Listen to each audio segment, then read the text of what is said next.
И поясните мне, пожалуйста, какой хер вы до сих пор отключаете мне комментарий, что так даже включить нихуя нельзя, когда вы Сергею Фенину будете отключать комментарий и манифесту, и Киркорову.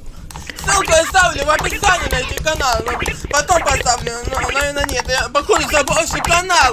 Ну не отключайте комментарии, я сказал, пиздоблядский баллон, блядь. Я, кстати, кружку разбил. Телефон дай!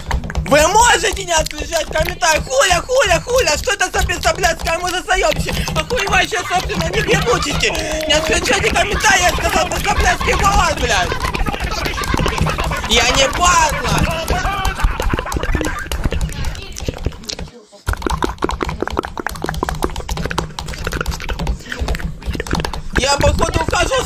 Я походу ухожу с Ютуба из-за того, что вы мне до сих пор отвечаете.